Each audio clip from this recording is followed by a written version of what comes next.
What is up, guys? Welcome to a new video, and today we're here to go ahead and talk about Forza Horizon 4. So as you guys know, I've made a few videos talking about ranked and how ranked is currently not in a good place in Forza. Today I'm going to talk about some changes they can make to make ranked better in the future. We're going to talk about if ranked needs to even be, team-based, and if they choose to keep it team-based, how they can balance it, but also, what direction they could take if they really want to completely overhaul ranked. I see there's kind of two positions that the Forza guys are in. They can either stick with the team-based stuff and kind of optimize it, or they can do it how it should have been done in the first place. And we're going to kind of talk about both of those directions in this video. This is something which I've been playing an awful lot of in Forza Horizon 4. I think ranked has honestly accumulated probably like half of my playtime at this point, and that probably sounds quite ridiculous. So let's go ahead and talk about what they could do like with the current system. Obviously, currently it's team-based. We're going to go ahead and talk about what they can do, with the current system in terms of it being team-based, how they can optimize it to probably make it, depend on the individual player and not necessarily the team, because I don't believe you should be punished if you finish at the top of your team in first place as where, your other teammates are doing really bad. I think there's ways that you can definitely optimize it so the people that do well actually get promoted. So let's go ahead and talk about that. First things first, I believe that team-based PvP can work in Forza. There's no reason why someone who consistently finishes in podium places, however their team loses, there's no reason why he should be downgraded in terms of achievements. So for example, if I finish top 3 in every single race, let's say for 4 races, I should not then be demoted if my team loses. Now, I'm not sure how the algorithm works for PvP, and I'm sure this is something that they'd have to look at, but I think overall, if they made it so that person actually gets promoted and rewarded for being the good person in that team, then it can definitely work. Also, making it so maybe in the first 20 seconds, collisions are off. I know that that's something that needs to be payback introduced in one of the updates, one of the later updates. I think if we saw something like that in Forza, that could definitely work. I also believe that, if overall, if there was some type of kind of punishment for ramming in Forza, now I'm not sure what this would be. Maybe if, the game clearly detects that you're going to like completely kill someone, it like blacks you out and you get taken back at checkpoint or something across those lines. There needs to be some punishment for literally using the Unimog and killing people. I've seen people do that in Forza Online, and I've seen people with Unimogs in cross-country events finish higher than they should purely because they're wall riding, they're grinding, and they're ramming people. And that's another thing which I haven't even talked about yet, which we will go on to in a minute. It's wall grinding. There's a lot of little exploits which you can take from ranked, which they just simply should not be there. And, that's going to be one of those things, tuning and tweaking, and that's good. That's one thing that they're going to have to take their time on, but I do think those things can be fixed. They've kind of said over at Playground that they are going to be supporting this game over long term, and I think this is one thing which they should definitely be looking at. It's one of those things that, it's going to always require constant tweaking, even if it comes down to balancing.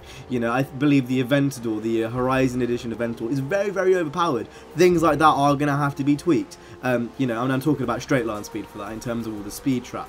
Those types of things will need to be tweaked over time. But I think especially with ranked right now, it's kind of one of those things, it's the customer experience which needs to be tweaked, not necessarily the game. So what I'd like to see if they were to keep team-based PvP would be to reward those that finish high in teams even if teams lose, to take points away and take ranks away from those that ram, and to make ramming harder in terms of, making collisions off for the first 20 seconds, things like getting demoted more points for those that ram, or maybe even putting them in a special kind of a playlist of like people that ram. I'm not sure what that would be called. I know a few other games do it, for those that constantly team kill, they'll also be matchmaked against other people that team kill. I'm sure there's something you can do similar in Forza where, if you ram, you get matched with other people that ram, so then that way, it kind of takes the bad apples out of the bunch and puts them into their own kind of pool. And finally,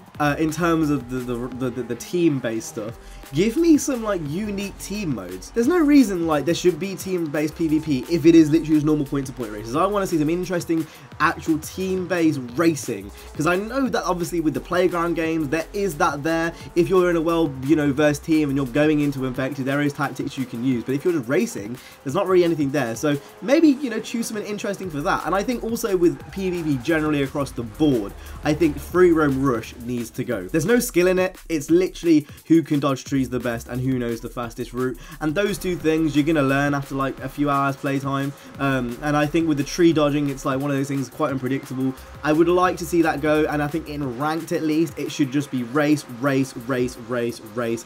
None of this free roam rubbish. I like literally just want to see racing only in the racing ranked PvP. For casual, that's fine. In casual, you know, keep collisions on for the first 30 seconds, have free roam rush and all that kind of stuff. But I think for ranked PvP racing, it needs to go. So that's what I believe they should do if they keep the whole team-based thing there. Now I'm going to talk about what I think they should do if they don't have that there and they choose to completely overdo it, which would be the better decision. It needs to be solo.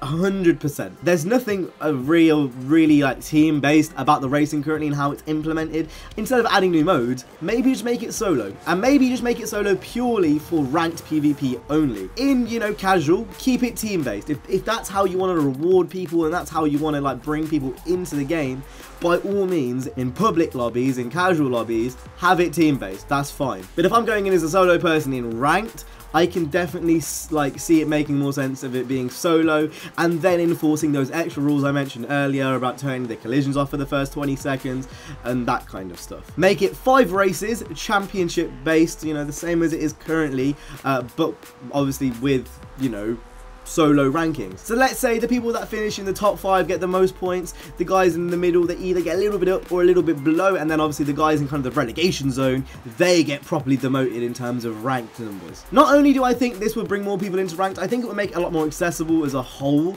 I think if, you know, there was a bigger pool and it wasn't just win or lose, I think it would make a lot more sense for ranked as a whole. It's a lot less punishing as well if you're trying to include people, you know, having a pool of literally like 12 players or whatever it is, whatever the max rank in Forza is, having a pool of 12 players play against each other, and, you know, only realistically 3 or 4 out of those are going to get a heavy, you know, relegation. I think that makes more sense. This would also make the qualifying games a lot more important, as, you know, you're going to struggle to really move up unless you are finishing in the podium places or the top 5 places every race. In my opinion, this makes it a hell of a lot more competitive and a hell of a lot more interesting, and this is something I personally like to see. There's also a bit of a kind of an unfair advantage to all-wheel drive. Now, all-wheel drive, I made a video about this. I don't think rear-wheel drive and all-wheel drive are actually that far apart, but except then there's the only rule. It's anything that includes dirt and winter time is always going to, you know, have an advantage for all-wheel drive cars. Now, I don't know how you solve this, and maybe this just comes with the mode. Like, I kind of don't mind it because I think it adds a bit of a dynamic to your car roster. You need to have cars that are both good, you know, in the winter, you know, when it's wet, and, you know, you need to have all-wheel drive cars for that, but then you also need rear-wheel drive cars for in the summer when it's road racing. But it's just something I wanted to mention because I know that you're better off, you know, building an all-wheel drive car than a rear-wheel drive car, and that's just something I wanted to note. Working on some type of ghosting system. Now, I know in Forza Monthly they talked about how they're working on collisions for motorsport, and I'm sure that's going to carry over to Horizon in the future, but what I definitely would like to see is some type of improved ghosting system, especially in solo. So if it looks like a player has an intent to ram, or if it looks like someone's getting a bit too close and they're losing and they're wailing everywhere, then they ghost. And then the higher you go and the higher ranks you get, the ghosting turns off depending on, you know, the type of player you're playing against. So if I'm playing with a Grandmaster player and I'm playing in a Grandmaster lobby, I will never ever see ghosting because those are the types of players that would not ram, and the game can detect that, very similar to what Gran Turismo Sport does. However, if I'm, say, rank 15 or rank 16, I'd see occasional ghosting, but not a lot. And then if you go into kind of rank 20, and if you go into the pool where, you know, it's a bunch of rammers, you'd constantly see ghosting just because that's the type of kind of player base you're going into. It's something that works really well in Gran Turismo. I know I made a video back in the day and it didn't work, but since then things have improved, and it's one of those things, it's machine learning, so over time it's going to get better, and I think with Forza, it definitely has a place there. I think Forza can genuinely be a competitive game on a bigger scale, and I think implementing things like this would make it a lot more friendly for those that genuinely want to take this seriously. For me, I've had a lot of kind of enjoyment out of just tuning cars and then going into online and really seeing what I can do with it. I think these little tweaks to ranked PvP would solve so many problems, and I can't imagine it would be particularly hard to get a solo ranked PvP thing in the game when they win the last 2 games. All I can say is, Playground, if you're listening, and I beg that someone from Forza is watching this video, please listen, because this is something which the community really wants. It's not just me. A lot of people want to see this, and it's one one of those things, it would add so much to your PvP mode, and I can almost guarantee you'd see so many more people playing it. I've gone to the effort to play 10 games of ranked and then, you know, go from there and try to grind myself up, and I find at the moment it's near on impossible to get anywhere near Grandmaster because my teammates are griefing me, or my teammates, they don't understand that it's team based, or, you know, people ramming me on the other team, or my own teammates ramming me, or, you know, all these bunch of problems, or people in Unimogs literally taking out the whole lobby. It's really frustrating from someone who actually wants to play, you know, competitive Horizon. I see a lot of people saying, oh, why don't you just go over to Motorsport? I enjoy Horizon's physics more. I enjoy the arcade nature of the game. That is why I play arcade races, because it's not as, you know, it's not as serious. But at the same time, I think with these casual physics, there is a lot to learn behind them that, you know, you don't get in Motorsport. And I'm the type of person, I've played Assetto Corsa, I've done Gran Turismo Sport, I've gone through all that, and I have played these sims, and I'm not bad at them. It's not one of those things like I'm bad at them. It's just I want to have that same experience of playing competitive in Horizon 4.